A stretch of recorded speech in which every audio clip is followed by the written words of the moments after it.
안녕하세요. 오늘은 서울 아파트 양도소득세 관련해서 한번 실전으로 계산을 한번 해보겠습니다. 1세대 1주택자, 1가구 1주택자에 대해서 한번 적용해 보았고요. 해당되시는 분들은 한번 참고 삼아서 같이 계산 한번 해보시면 좋을 것 같습니다.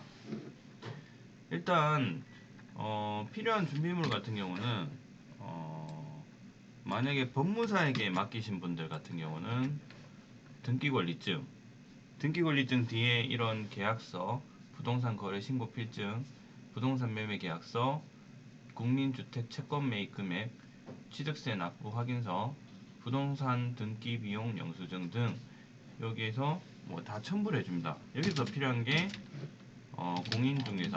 중개사 분들이 끊어준 영수증, 영수증을 보시면 거기에 공인중개사 수수료가 얼마 나가는지 알 수 있습니다. 그래서 그 부분도 확인하셔가지고 하시면 될 것 같고, 준비물은 이렇게 준비를 해주시면 될 것 같고요. 준비물은 이렇게 준비를 해주시면 될 것 같고, 실제로 보통 이제 찾으실 때 보면 이렇게 많이들 하세요. 뭐 구글이나 네이버에서 양도소득세 과세 표준을 먼저 찾아보시죠. 내가 얼마만큼 수익을 봤을 때 얼마만큼 세금을 내야 되냐. 이거는 과세 표준. 세금을 얼마나 과세할 건지 표준으로 정해놓은 표가 있습니다. 정부에서. 그거를 검색을 많이 하시는데, 저도 이제 옛날 공부할 때는 이런 것들 다 외워서 했지만 요즘에는 너무 시스템이 잘 되어 있지 않습니까? 그래서 보시면, 양도소득세 계산이라고 검색을 해보시면 여기 홈택스에 양도소득세 간편 계산기가 있습니다. 이 홈택스 양도소득세 간편 계산기에 들어가시면 내가 언제 취득했는지, 언제 양도했는지 이런 것들을 쭉 입력을 다 하시면 자동적으로 세액이 계산이 됩니다. 그래서 이것을 알려면 제가 아까 전에 말씀드렸던 요 여러 가지 문서들을 좀 준비를 해주시면 되는데, 자, 그러면 실제로 한번 해보겠습니다. 저희가 지금 뭐 예를 들어서 2017년에는 언제 주택을 구매했느냐에 따라서 8월 3일 이전이냐, 8월 3일 이후냐에 따라서 주거 의무 기간 2년이 포함되는지 안 되는지가 차이가 많이 납니다. 그러니까 2년만 보유하면 양도소득세가 비과세인 경우가 있고, 2년 보유하더라도 주거를 2년 했는지 안 했는지에 따라서 양도소득세가 비과세가 되느냐 안 되느냐의 차이가 있습니다. 일단은 주거를 2년 했다고 가정을 하고요. 그리고 주거 2년 했고, 그리고 뭐 보유를 한 2년, 총 4년 정도 보유를 했다라고 가정을 하고 계산을 해보겠습니다. 그리고 2017년 이전 8월 3일 이전에 우리 뭐 샀다고 이렇게 뭐 샀다라고 가정을 해보면 2021년 8월 3일 2022년 8월 3일이겠죠. 그리고 2017년 8월 3일로 한번 해보겠습니다. 8월 3일. 그러면 서울은 지금 거의 12억 초과 되는 10억이 넘어가는 주택들이 많기 때문에 일단 고가주택으로 포함이 되고요. 양도가액, 실제로 양도가액 같은 경우는 최근에 거래되고 있는 한 14억 정도 해보겠습니다. 14억. 취득가액을 입력하려면 이 조회 버튼을 누르면 입력할 수 있는데요. 여기 매입가액, 취득세, 등록세, 법무사 비용, 취득중개수수료, 기타 필요경비 이런 것들을 입력을 할 수가 있게 됩니다. 매입가액은 2017년 8월에 했기 때문에 뭐 한 6억 정도의 매입을 했을 수 있겠죠. 6억. 그리고 취득세는 이 정도면 한 700만원 정도가 나올 겁니다. 700만원 정도가 나올 거고, 등록세, 취등록세 합쳐서 한 700만원 나올 거예요. 그리고 법무사 비용 같은 경우는 법무사 비용은 뭐 다 다른데, 뭐 부동산을 신청을 해서 법무사 비용 한다고 하면 한 60만 원 정도가 나올 겁니다. 60만 원. 그리고 6억 정도 거래를 했다고 하면 취득 중개 수수료 같은 경우는 뭐 한 200만 원 정도 냈을 수, 한 300만 원 정도 냈겠다. 300만 원 정도 냈다라고 가정을 하겠습니다. 뭐 보통 이때 중개 수수료가 제가 기억하기로는 0.9%가 최고였거든요. 그러면 6, 9, 54, 540에 다 주시는 분 거의 없잖아요.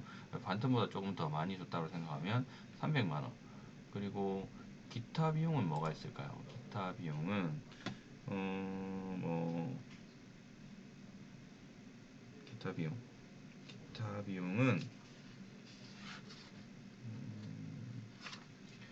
여기 그 뭐 인지대나 등록비 이런 것들이 기타 비용으로 들어갈 수도 있고요. 네, 여러 가지 비용이 들어갑니다. 그리고 기타 필요 경비를 한번 보시면 여기에는 인테리어 비용 같은 거, 그러니까 우리가 집을 좀 꾸미거나 이 집값을 높이기 위해서 투자한 자본이 있어요. 거기에 지출한 금액을 여기다 적어주시면 됩니다. 뭐 인테리어 비용은 좀 보통 한 3천만 원 정도 하죠.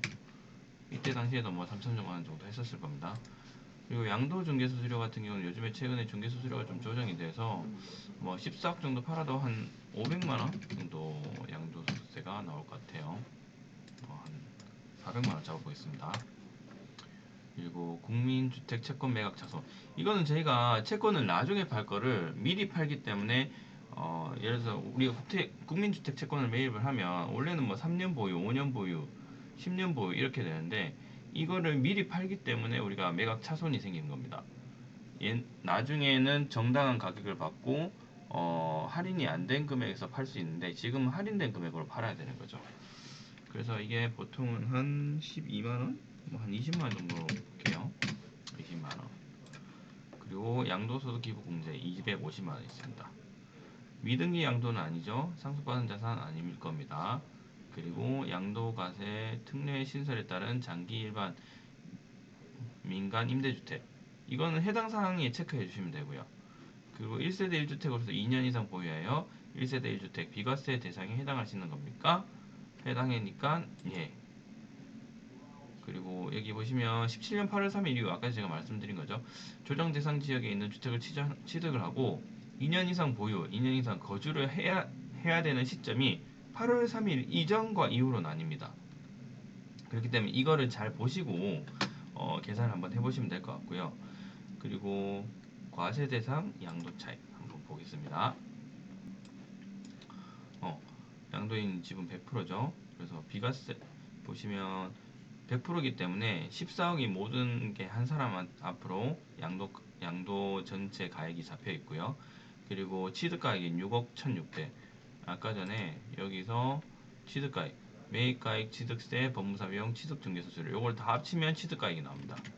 그렇기 때문에 이게 6억 1,600으로 나왔고요. 1,060으로 나왔고요.